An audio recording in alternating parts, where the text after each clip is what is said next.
Meu nome é Marcelo Purretier, eu sou diretor, roteirista e produtor. Quando a gente faz um projeto sem financiamento, você acaba sendo tudor, né? Fazendo vários papéis. É o conceito de cinema de guerrilha, né? E você não... Se as coisas estão acontecendo naquele momento, se você for esperar, né, ter um financiamento para poder realizar aquele projeto, dificilmente você vai conseguir. Então, estava rolando um acampamento indígena na esplanada, os projetos de lei estavam sendo votados no Congresso, não tinha tempo para esperar financiamento, a gente tinha que fazer. A gente só sabia disso, tinha que fazer. Eu acho que esse é o conceito de cinema de guerrilha. A gente ficou acampado 30 dias ali ao lado do Teatro Nacional. Foi bem complicado, porque foi em junho, então durante o dia fazia sol, à noite fazia muito frio, ventava muito. É um lugar que não tem árvores, então não tinha nada de sombra ali. O chão muito duro, porque aquela parte ali do Teatro Nacional, entre o teatro e os ministérios, não tem nem gramado, né? Tipo, é bem falho. Comendo o que os parentes comiam, participando das manifestações. Todos os dias nós tínhamos marcha para acompanhar, marcha para ir à FUNAI, marcha para ir à Câmara Federal, marcha para ir em todos os lugares que a gente precisava estar para, enfim, realizar protestos, né, contra a votação daquele projeto de lei específico, que é o projeto de lei 490. E esse projeto, ele retira a demarcação dos territórios indígenas do poder executivo e traz para o legislativo.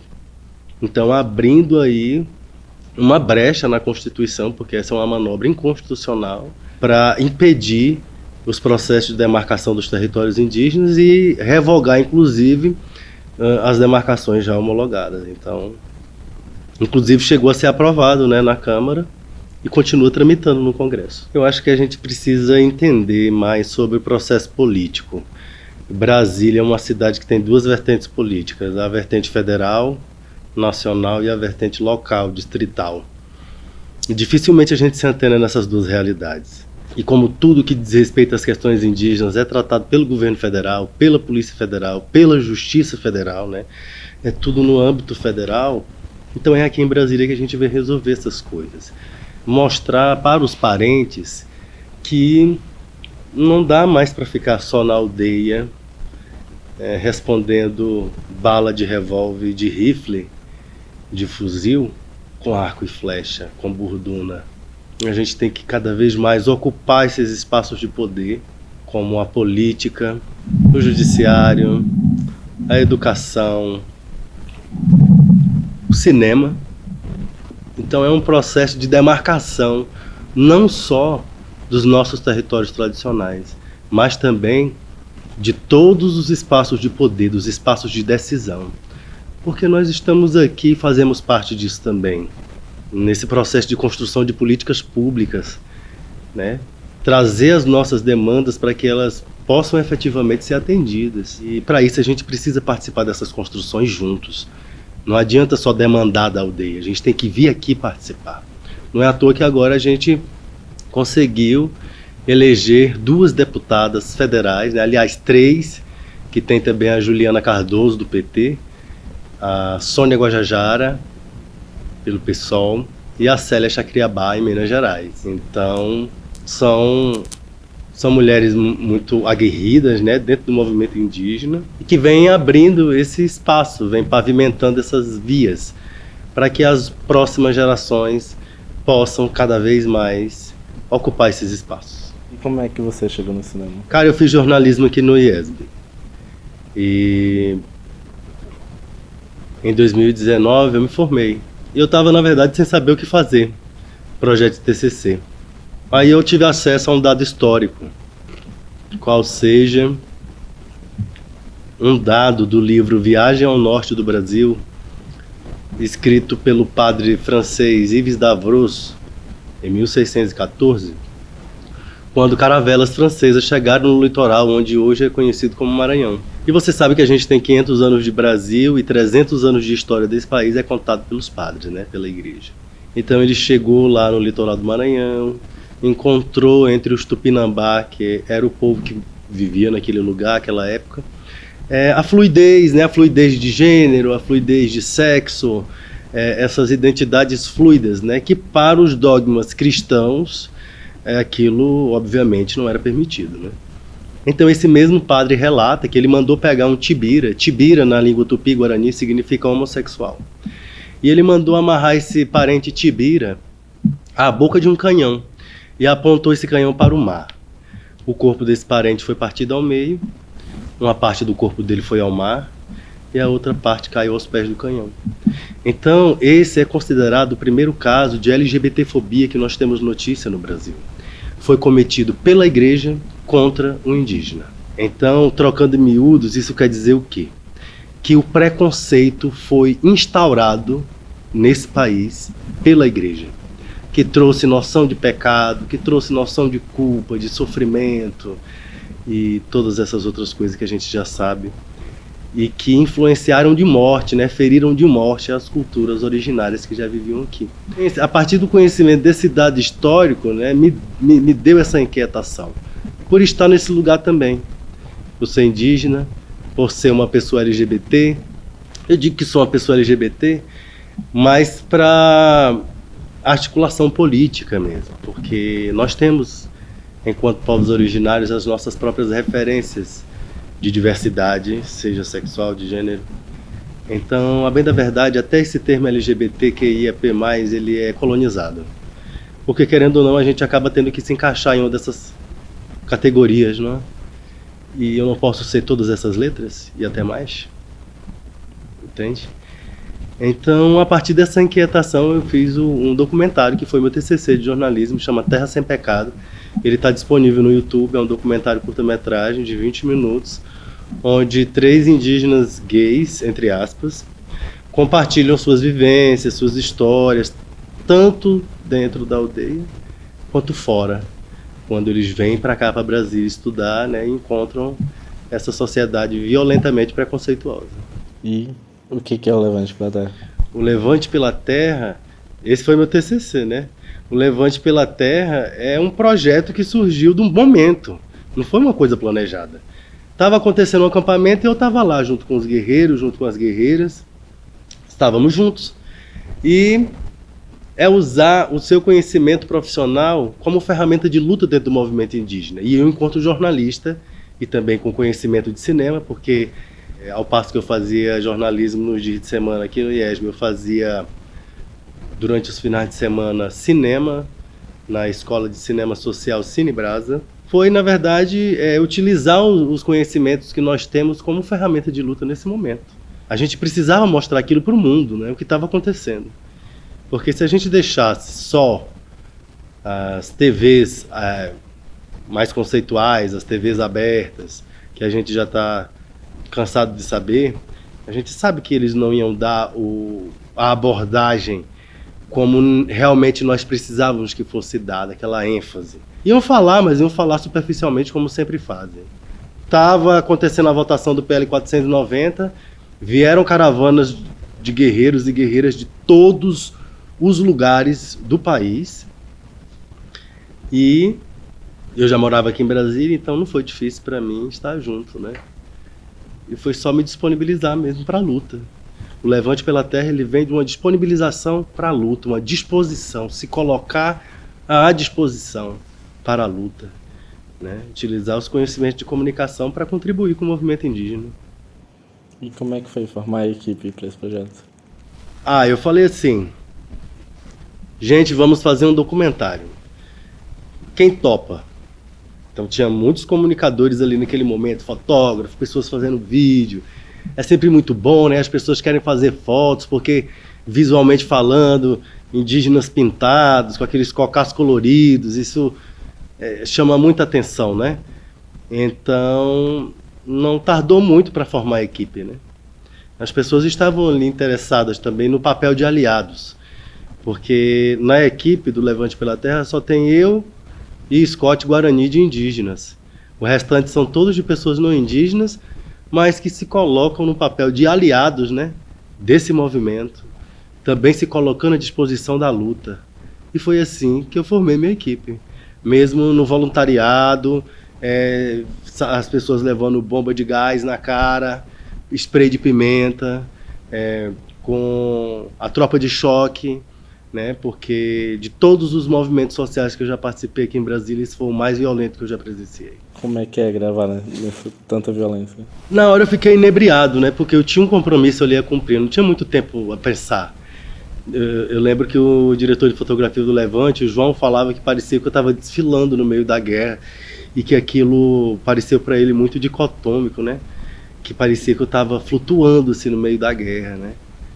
E eu acho que eu estava bem nesse lugar mesmo assim, olhando tudo e todos e precisando estar dirigindo aquela equipe naquele momento de tensão, de extrema tensão, onde muitos parentes estavam caídos no chão porque haviam levado tiro na perna, porque estavam desmaiados por causa do gás lacrimogêneo, porque tinham sido agredidos. E eu não tive tempo naquele momento de pensar em nada disso. Eu tinha um filme para fazer e era isso que eu estava ali para fazer. Então, você não parava assim para cuidar das pessoas, era mais fazer o filme. Como deixar isso na cabeça? Como entrar no só o filme? Eu não tenho dificuldade para isso, não. Eu realmente entrei num mundo paralelo ali naquele momento, assim. Parecia que estava tudo acontecendo em câmera lenta, sabe? E era assim que eu estava vendo tudo aquilo, assim. Crianças chorando, o povo gritando, correndo, desesperado. E eu no meio. Não consigo, assim, eu não fiz grandes esforços, assim, não. Foi como... É porque, assim, a gente que faz parte do movimento indígena, todo dia é dia de luta. Então, não é uma coisa anormal ou incomum. E o que você buscava, assim, no que gravar lá? Eu queria mostrar principalmente a discrepância do poder da polícia contra os povos indígenas, né? Aí tem uma cena muito emblemática no Levante, que é o contraste dos escudos da tropa de choque com os escudos de bambu, né, dos guerreiros indígenas. E era bem aquilo mesmo. É a flecha contra a bala, contra o aparato do Estado. É assim em todo momento. Então, a princípio eu quis mostrar esse signo e eu acho que eu consegui mostrar.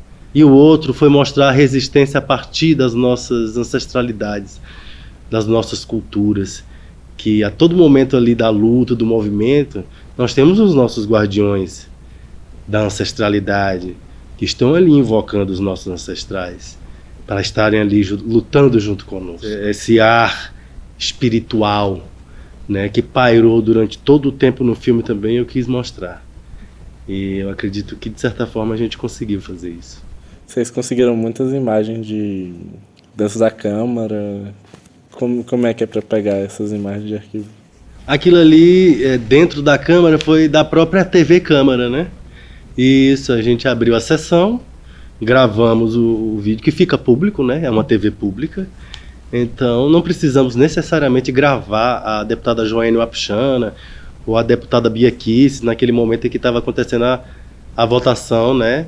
Na Comissão de Constituição e Justiça do PL 490. A gente conseguiu essa imagem pela TV aberta, a TV pública, na verdade, que é a TV Câmara. E para roteirizar o filme, como é que foi?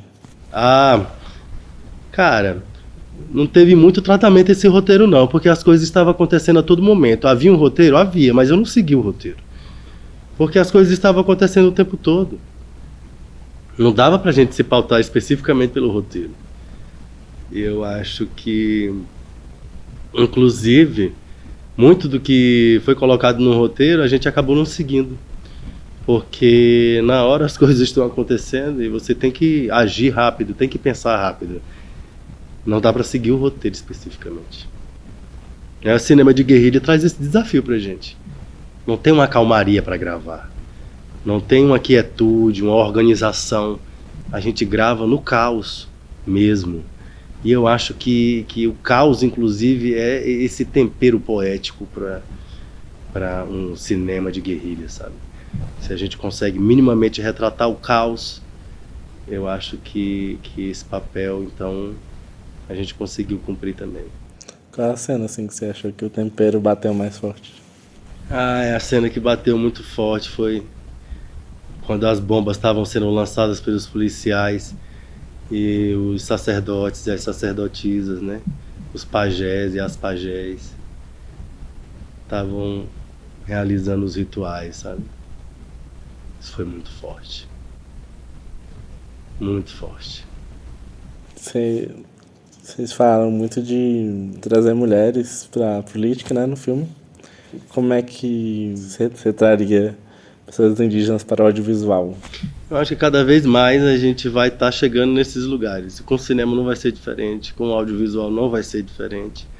Agora mesmo a gente vai realizar o primeiro Festival de Cinema e Cultura Indígena aqui em Brasília, que vai acontecer dos dias 2 a 11 de dezembro no Cine Brasília, em que realizadores indígenas de audiovisual de todo o país estarão aqui apresentando seus filmes e é isso. A importância do audiovisual dentro do movimento indígena é a gente poder mostrar tanto o que acontece dentro dos nossos territórios para as pessoas que não conhecem essa realidade, como também mostrar para os nossos parentes que estão no território a nossa realidade aqui na cidade. Então o audiovisual ele funciona como uma ponte de conexão, de informações entre as aldeias e as cidades. Como é que organiza os equipamentos para captar esse povo? Cara, a galera chegou com o equipamento, disponibilizaram o equipamento e a gente fez o filme. Não teve muito segredo, não. Não teve aluguel de equipamento, não teve grana. A gente fez um financiamento coletivo pelo perfil do Instagram do Levante pela Terra, onde conseguimos angariar R$300 que serviu para comprar o HD, onde hoje nós temos o filme arquivado. Então esse foi o dinheiro que nós tivemos durante todo o evento. Exatamente. Por que você acha que não tem o fato que é muito em cima da hora, mas por que não tem tanto alcance assim para financiar, para contar essas histórias? Estava muito em cima da hora, eu não tinha como procurar um edital, né, para atender aquele filme naquele momento. Tinha uma pauta para cobrir e foi isso. Não deu para pensar nessas questões, na verdade, não teve tempo de pensar. A gente estava envolvido com o acampamento. A gente estava envolvido com as pessoas que saíram dos seus territórios em plena pandemia, porque se era para ficar lá, era melhor estar aqui lutando pelos seus direitos, sabe? Então é isso. Não teve muito tempo para pensar nessas coisas assim. Tinha alguma coisa que vocês queriam muito abordar e também não deu tempo? Eu acho que não. A gente tem tanto material desse filme que foram 30 dias de acampamento. A dificuldade talvez tenha sido cortar para fazer o filme. E como é que corta um filme assim desse também? Pois é. A gente filmava durante o dia e editava durante a noite. Passava a madrugada editando.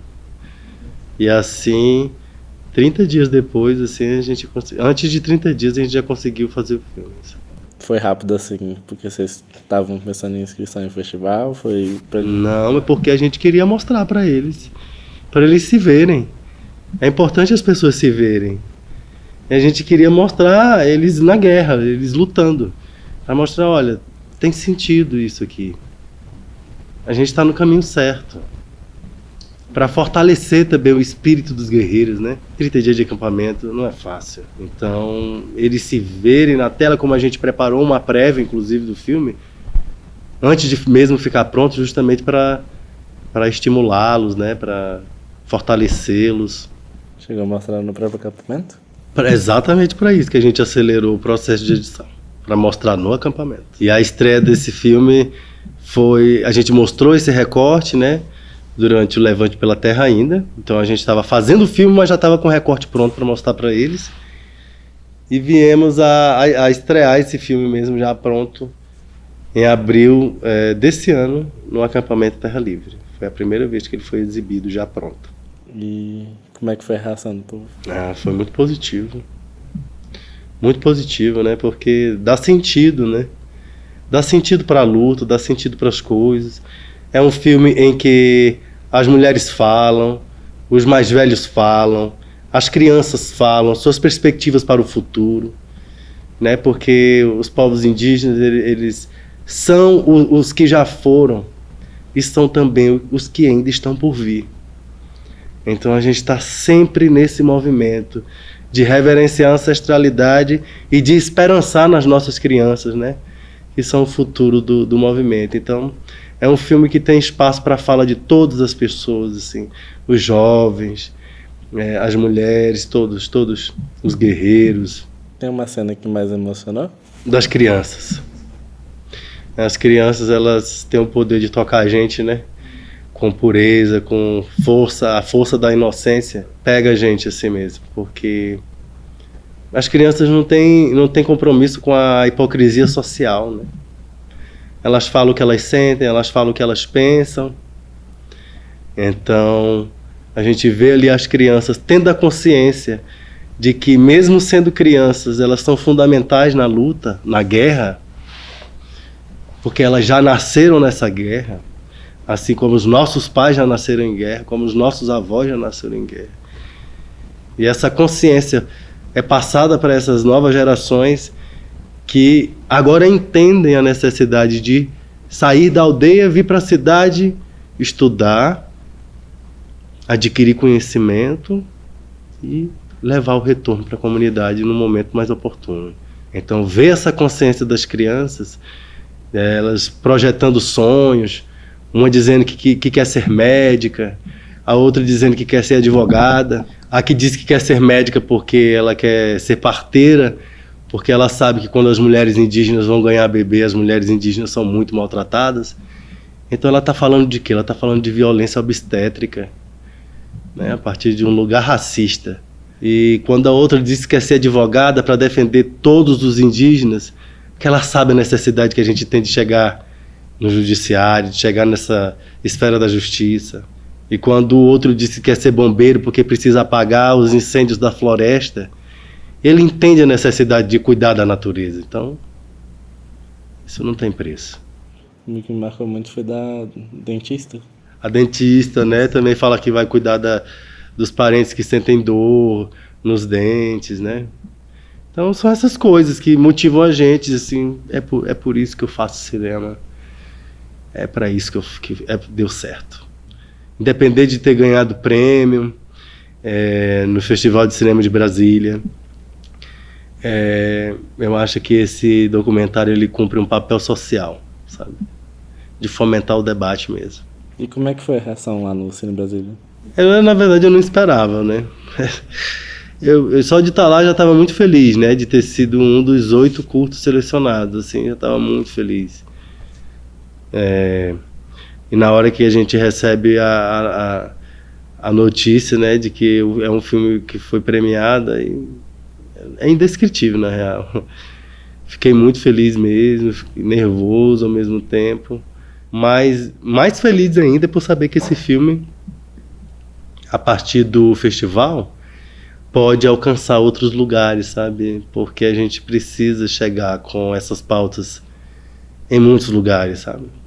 Se a gente pensar que os povos indígenas começam a ter direitos civis a partir de 1988, da Constituinte, são apenas 34 anos de direitos civis para os povos originários dessa terra. Então, é um passivo muito grande.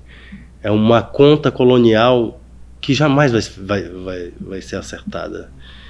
Então, é uma lacuna que a gente, de uma maneira ou de outra, vai ter que aprender a conviver com ela, mas é lógico que a gente pode se esforçar no sentido de preencher ela, né, na medida do nosso trabalho, de conscientizar a população da importância dos povos indígenas para a construção da sociedade brasileira.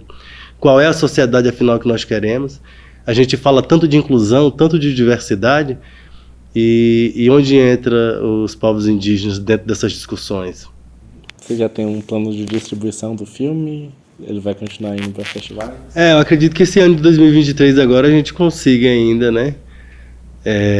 Entrar em alguns circuitos assim de festivais, mas aí depois de 2023 é pensar em disponibilizar para o máximo de pessoas possível mesmo assim. No YouTube mesmo, igual outro? Não pensei ainda, mas algumas TVs já se manifestaram interessadas, né, em distribuir o filme. TV não tá meio que morrendo? Eu acho que não, porque eu acho que há uma convergência, né? A galera disse que o jornal ia morrer, que o rádio ia morrer. Tá tudo aí. Podcast é o quê, se não rádio? Então, TV a gente pode transfazer também, né? Não precisa ter aquele formato quadrado, né? A gente pode fazer TV de várias formas. Eu acho que esses meios de comunicação, eles se convergem, né? Então, a gente está sempre com novas possibilidades de passar as informações. E você? Tem planos futuros para fazer outros filmes, fazer outros projetos? Já estou indo pro território agora. Se tudo der certo, tô indo agora em janeiro, já gravar outro filme. Mas eu já tenho material gravado aí para outros 3 filmes. Os próximos episódios de Terra Sem Pecado, né? Porque o primeiro foi com os meninos. Agora a gente vai lançar o segundo episódio, que a gente tá fazendo uma série documental sobre diversidade de gênero indígena. Então o segundo episódio, inclusive, vai estrear agora no Festival de Cinema Indígena, que é com as trans indígenas. E aí a ideia é perpassar por todas essas letrinhas, né? A partir da visão indígena do que é a diversidade. Então a gente já tem material aí com as sapatão, com bissexuais, homens trans também. Tudo pronto pra gente editar e soltar nos próximos capítulos de Terra Sem Pecado. Parece um negócio de tão específico. Eu sinto que a sociedade, ela meio que tem muito problema com isso. Aham. E tá numa sociedade tão preconceituosa assim, e estar abordando temas assim. Porque é uma noção epistemológica eurocêntrica, né? Que traz a noção do pecado, que traz essa noção de culpa, de sofrimento. Mas é importante dizer que o preconceito não faz parte das tradições originárias. Em nenhuma das 274 línguas indígenas que ainda são faladas aqui no Brasil existe tradução para a palavra preconceito. Então eu acho que o papel fundamental dessa série documental é isso, é desmistificar essa questão que se criou em torno dos corpos, da sexualização dos corpos, porque dentro das comunidades indígenas não existe sexualização dos corpos. Lá, dada as organizações sociais, que são diversas, cada povo tem sua maneira de se organizar socialmente, ninguém está interessado em saber quais são suas predileções sexuais, ninguém está interessado em sexualizar o seu corpo. Então, há essa liberdade, né? E nas aldeias onde não há essa liberdade, onde não há essa fluidez, é porque ali há uma forte influência das igrejas cristãs. Das pessoas brancas com você, como é que é ser indígena no audiovisual? É um espaço, né, que a gente chega metendo o pé na porta, né, assim como todos os outros, né? Não só o audiovisual. Nada nunca foi fácil para os povos indígenas. Se você não disser que é indígena, eu acho que é mais fácil você alcançar os lugares que você quer chegar. Mas se você abrir a boca para dizer que é indígena, aí automaticamente cria-se uma barreira ali, que as pessoas começam a olhar você diferente. E isso acontece em todos os lugares, não só no audiovisual. A gente vai passando por cima, né? Vai passando por cima, e a gente vai fazendo o que precisa ser feito, em detrimento dessas outras pessoas, né? Não podemos parar. Isso aí, Terra Sem Pecado tem um foco assim em trazer pessoas LGBT pro set? Cara, não parei pra pensar não, mas as pessoas acabaram indo. Muitos dos meninos que começaram, que foram depoentes no primeiro episódio de Terra Sem Pecado, hoje já estão dirigindo filme e estão participando de tantos outros, enfim, de vários outros programas, foram convidados para participar de coisas que trazem essa visibilidade, né, para essa causa. que parece que é uma coisa que não rola, né? Indígena LGBT, como se uma coisa anulasse a outra. O Terra, o papel fundamental é desconstruir o preconceito dentro das aldeias. Porque hoje os indígenas da diversidade sexual e de gênero sofrem muita violência dos próprios familiares, dos próprios parentes em suas comunidades. E a gente sabe que o índice de suicídio entre os jovens indígenas é altíssimo. Segundo dados do CIMI, né, que é o Conselho Indigenista Missionário, a média de suicídio entre os jovens indígenas é 18 vezes maior, né, que a média nacional. E a gente sabe que um dos motivos que levam os jovens a tirar a própria vida é o fato, né, de seus familiares não aceitarem a sua orientação sexual, sua identidade de gênero. E quando eles saem das aldeias e encontram uma cidade extremamente violenta e preconceituosa, e já vindo de um lugar com essa identidade fragmentada, então eu acho que o mais importante mesmo do Terra Sem Pecado é levar esse conhecimento para dentro da aldeia e dizer que todos os parentes indígenas que agem com preconceito com essas pessoas, eles na verdade eles estão indo contra suas próprias tradições e reproduzindo o comportamento do colonizador.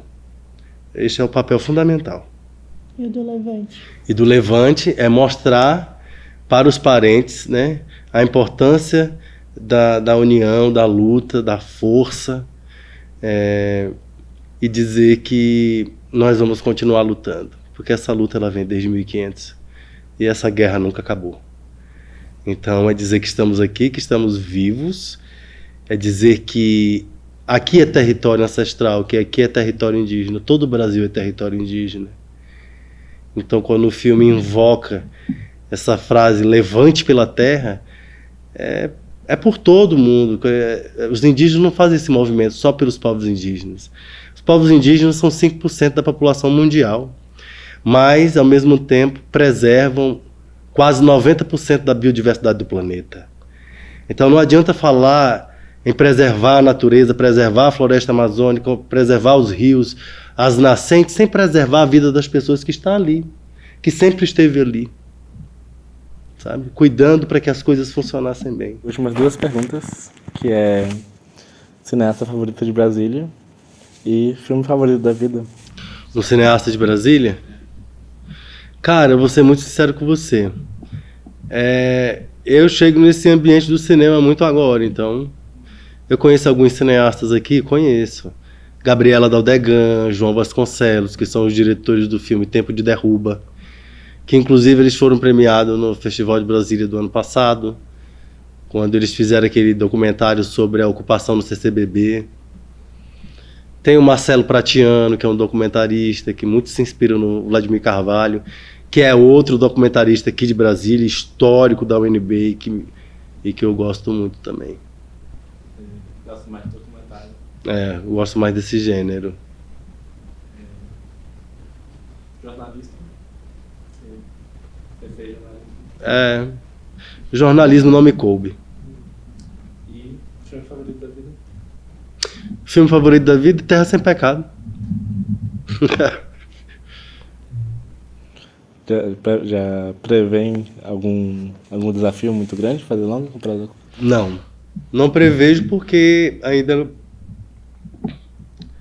estou indo para o território agora. Quando chegar lá é que eu vou saber quais serão os desafios. E você quer divulgar alguma rede social?